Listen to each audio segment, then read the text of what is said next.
Ducati continues to demonstrate there's no replacement for displacement with the release of its 1299 Panigale S Superbike. Powered by an even more radically over square 1285cc variation of its Super Quattro L Twin, Ducati's latest leader bike is engineered for riders seeking the utmost in Italian performance that's not limited by the World Superbike rulebook. To find out if Ducati hit the mark, we put the 1299 through its paces at the seaside circuit of Portimao in southern Portugal.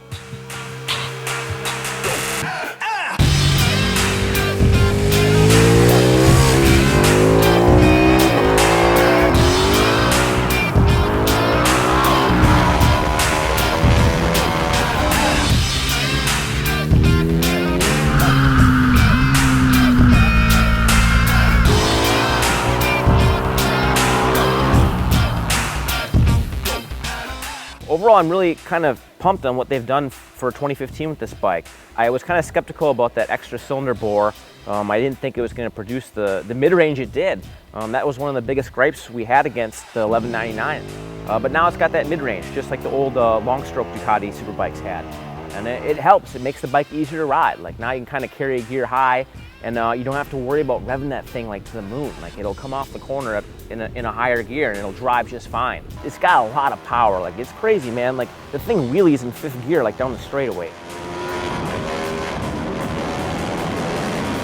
I think last time we dynoed it made about 170 horsepower and 180 at the back tire. I wouldn't even hesitate to say it has that kind of power because it probably does. The thing rips.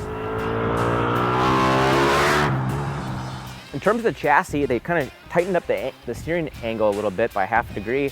And the bike was never sluggish steering before, but that little half-degree change, like man, like it really netted quite a big difference. Like the bike is like super, super, super agile. Like you can put that thing anywhere you want. It actually kind of caught me off guard a couple times because I thought I was gonna go right there, and the thing turned so much that I was like understeering into the corner. I'm like, oh my God. But it's a good problem to have, just something that takes a lap or two to get acclimated to. Another feature I'm really like on this bike is that automated back shift assist. Now when you downshift, you don't have to use the clutch anymore. You don't have to blip it. You just push on the gear shift lever and it blips it for you, changes the gear. And it's super smooth. Like I tried it a little bit at lean and the bike stayed stable. It didn't fishtail, didn't do anything weird. It just stayed glued to the ground. And again, just makes the bike easier to ride.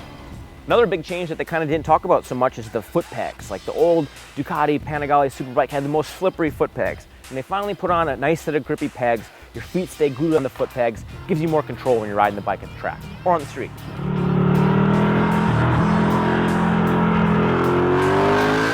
Suspension-wise, Ducati fitted their version of a DDC automated suspension where it automatically tunes the dampening settings based on the riding conditions. And overall, I think it worked okay, but the bike just has a really, really active feel. It feels real loose, moves around a lot, which is actually kind of fun because when you're riding, you kind of feel like a hero. Like the bike's moving around and kind of like just doing its thing, and it makes it more fun to ride.